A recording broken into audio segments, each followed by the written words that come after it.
New details about a Clay County teen accused of killing their parents in their Middleburg home. Tonight, the 14-year-old's best friend is speaking with News 4 Jax. Family member also shared this photo of David Lee and Brandy Smith with us. Their 14-year-old son, Trevor Lee, is now charged with 2 counts of second-degree murder. Their home sits near Silver Point and County Road 220. News 4 Jax reporter Alicia Hatcher went to the neighborhood where it happened and spoke with the teen's friend. One of Trevor's closest friends, Kyrie Beeman, met us right outside of the Lee family home. He says he's known Trevor since elementary school and he just saw him Friday. He also says he spoke with him over the phone around 12:30 this morning, and the conversation they had, he'll never forget. He told me that he loved me, and he told me that he was just calling to tell me goodnight.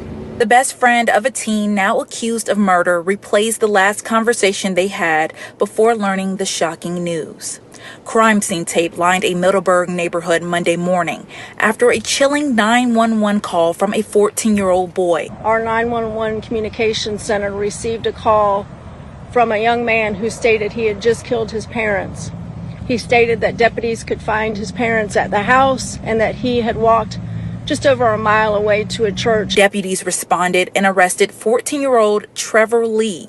When deputies got to the home, they found David Lee and Brandy Smith shot and killed inside. Preliminary investigation, and we're still very early in this investigation, it appears that there was some sort of domestic argument last night between Trevor Lee and his parents, and that this shooting culminated from that argument. When we arrived on scene, a family member was there but declined to speak. But one person did open up, someone who didn't just know the family, he considered them his own. They were probably the best or one of the best families I knew. They were funny, and they treated me very well. They told me all the time that they loved me like a son, and they treated me as such. Kyrie says it's still hard to believe, but he hopes people remember Trevor for more than just what happened. He's not a bad person just because he made one bad decision. He's done so much for everyone I know, and I don't want him just to be known as a killer or a murderer, and that he was a great kid, a great son. It was past midnight when a chilling 911 call shattered a quiet Middleburg neighborhood. A 14-year-old stood in a church parking lot and told the dispatcher, "I just killed my parents." What drove a teenager to this unthinkable act? Welcome to the True Crime Journal, where we uncover the stories behind the headlines. Tonight, we dive into the tragedy that rocked Middleburg, Florida. Officers rushed to a home on Silver Point Road, finding a tragic scene. David Lee, 44, and Brandy Smith, 45, lay dead in their bedroom. The married couple, known as loving parents, were cherished by neighbors in their tight-knit Middleburg community.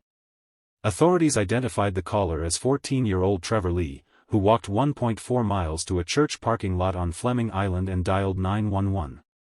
In a haunting call, he confessed to killing his parents and asked the operator to pray for him.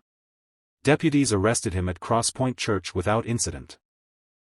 Investigators found David and Brandy with multiple gunshot wounds, surrounded by spent shell casings.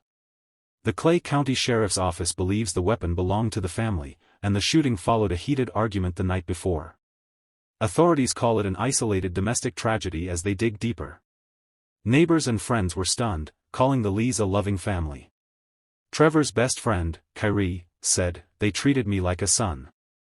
The tragedy sparks questions about youth violence, mental health, and hidden warning signs in seemingly stable homes. Trevor is in custody, facing 2 counts of second-degree murder.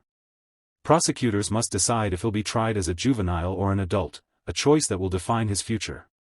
The investigation continues, with more answers expected as evidence unfolds. This heartbreaking story leaves us searching for answers.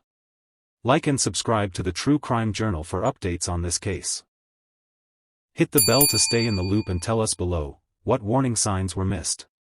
Should Trevor be tried as an adult?